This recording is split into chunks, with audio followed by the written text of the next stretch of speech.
Today we're going to talk about the Aztecs. So, did the Mayans and the Aztecs trade? How do you know this? So let's take a look at our maps here. If you look in the green, the Mayan civilization started in 200 BC and ran to 900 AD. And then if you look at the Aztecs, they started in 1400 AD and 1521 AD. So, or CE, whichever you prefer. So did they trade with each other? Take a look at that and respond on your paper and your note sheet accordingly. So the next thing we're going to talk about is that when you talk about the Aztecs are going to, I'm going to go back to my map, excuse me. The Aztecs are going to live close to where the Mayans live in the Yucatan area, and they're located in Mexico. Most of the early Aztecs were small groups of farmers in the northwest part of Mexico. What's going to happen, though, is that they're going to be separate tribes. And their farming tribes were, probably subject and interacted a great amount with the Toltec, which is the yellow area. Those are tribal members. But what's going to happen is that they're going to migrate, which remember that migration means to move from one place to another, to the Valley of Mexico in the 1100s. And when they arrived, they found other tribes had taken a lot of the good farmland. So the legend that deals with the Aztecs is that they saw an eagle with a snake on a swampy island in Lake Texcoco. And so they founded their city, which was called Tenochtitlan. And it's from there that the Aztecs, began to rise to power. Just because they were farmers, they were also very fierce warriors, which you could compare that to Greece or Rome. They began fighting for control over towns around Lake Texcoco, and eventually they gained strength by the 1420s, and they formed an alliance. And an alliance is partnership. So they formed alliances with the city-states and areas near them, which created ultimately an empire, very similar to Rome, how Rome took over various areas and civilizations and united with them and formed alliances. You fight for us and we fight with you. Aztecs, had a system of politics. And so when we talk about their political systems, you have to understand that they had a king, an executive council, leaders, and then they had the family or individual tribe. And so they had a theocracy, which means that their political system and government was run by religion.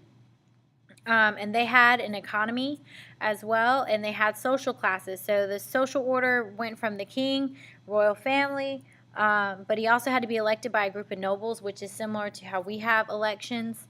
The king displayed power.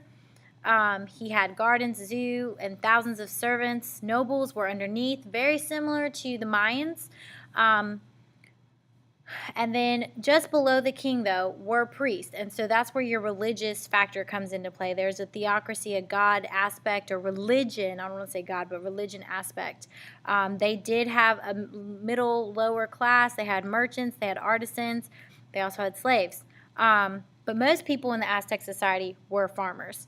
And that made up of the lower class and the very poor. But even though they were farmers, they usually did not own the land that they did farm on.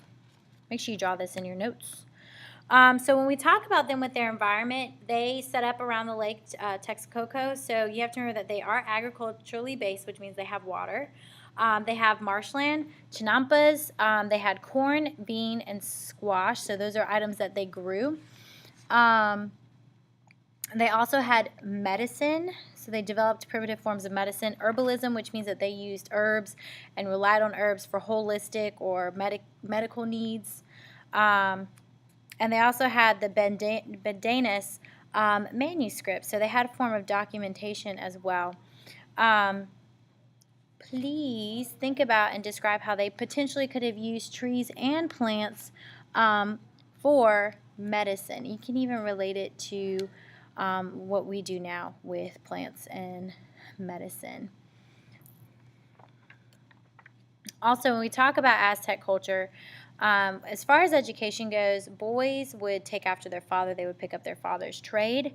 From 12 to 15 years old, they had the Sintucali, which was a ceremonial songs that they would deal with, and then from 15 to 20 they would do with the Telochipocani, which was like military school. So what you have to understand is that they go through like a more a religious teaching and learning, and then they go to a military aspect because all of the Aztecs were strong warriors.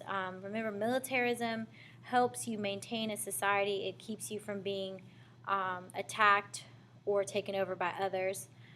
Sons of nobility were known as the Calmeca, and then they had military, architecture, math, painting, and history taught in schools for these young men. Now, women, as far as women go, they do learn the Kuchikali, which is the religious ceremonial songs. But pretty much women were meant to be at home and have babies. So they have domestic chores. Remember, domestic violence, domestic means home. When we talk about the young men continued, they were warriors, they were fed very little, they were exposed to extreme temperatures, very similar to how the Spartans were in Greece, how they sent their young men through hardships to experience, prepare themselves for warfare.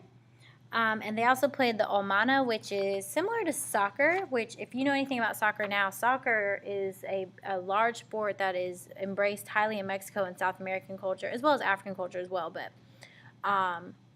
it's similar to soccer.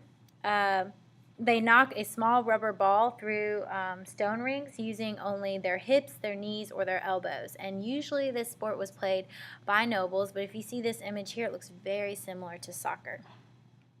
You'll notice that Native Americans, a lot of Native American tribes have created certain sports. Like that sport is similar to soccer. The Iroquois Nation in North America created lacrosse. So there are a lot of sports that have come from Native American tribes. Now, when we talk about their religion, it's polytheistic. Remember, everything's really based on agriculture. So they have the Sintoli, which is like the corn god, the Tolok, which is the rain god, Huitzilopochtli, which is like the god of war and sun. And one thing that's similar with the Mayans and the Aztecs is that they required human blood and heart so that the sun would reach morning. So there is a human sacrifice factor, very similar to the Mayans, with the Aztecs as well. They believe the spilling of the blood was a covenant promise or a sacrifice to their gods, which allowed for them to continue to have good luck or good favor. When we talk about their economy, agricultural. So they had beans, squash, avocados, tobacco, hemp, peppers, and corn. They will establish a barter system of trade. Their trade routes expanded from what is considered modern-day Mexico down to like Costa Rica.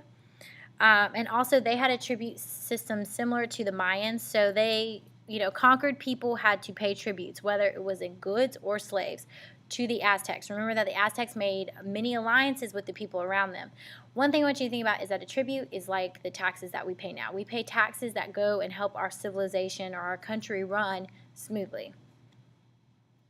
As you can see, you can notice all the trade routes here. And so it spans up to the northern part of Mexico and spans even down to the lower region of Central America. All the red dots are trade routes. Ancient sites are the red stars. The brown is the Aztec Empire in 1502.